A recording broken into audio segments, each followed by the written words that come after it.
why you would get a 10-year-old operating system and keep charging people for basically a service pack rather than coming out with a completely new operating system.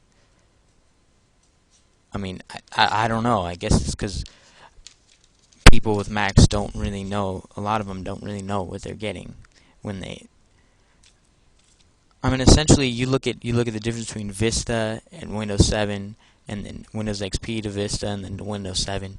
It's different. I mean, in the past 10 years, I mean, what would people say if Microsoft had Windows ME and they kept releasing millions of service packs and started, well, not millions, but started releasing many service packs and charged people for it? I mean, it's crazy.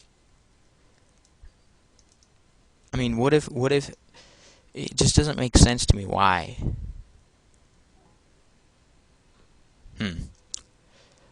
Yeah.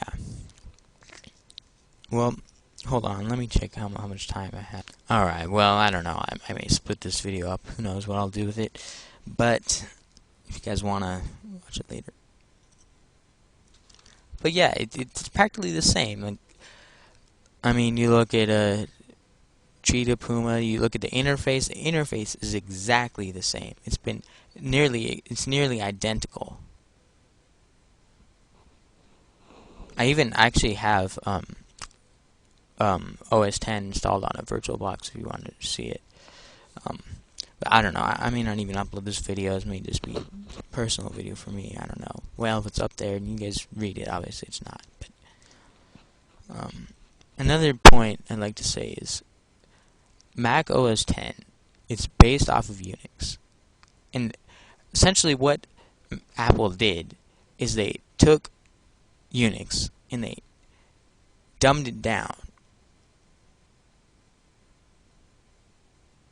You get Linux. Linux is based off of the same Unix platform, and with Linux you get much more customization, much more option to do anything. Like, of course, Linux is open source, but Windows is closed source, and you have all this customization too. So I don't understand why Apple would dumb down Mac so much so that it's overly simple to use. Like, that's another reason why I don't like it. It's overly simple. The operating system, everything is overly simple about it. And I'll show you OS 10 right here. I have it installed on a virtual machine.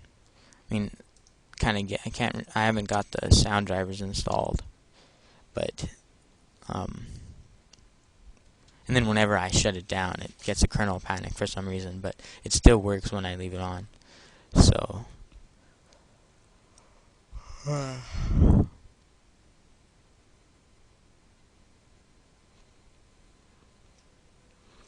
and then another point that I'll make is probably going to be the last thing. I mean, I'll hear people say it,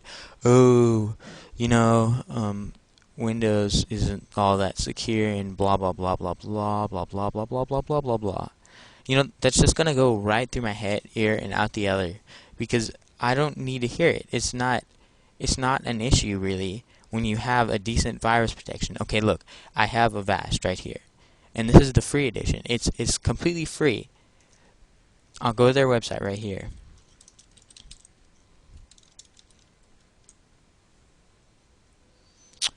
It's completely free. And it works great. Avast has some of the best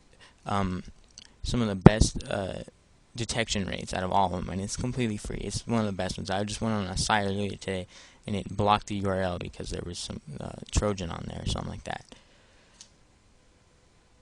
I mean, you don't need.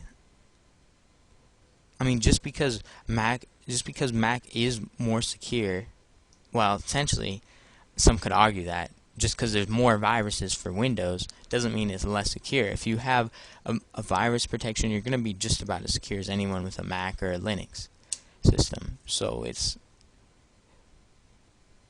essentially, you're going to see it and you're going to say, oh, well, it's not hard to be safe on Windows. It just isn't.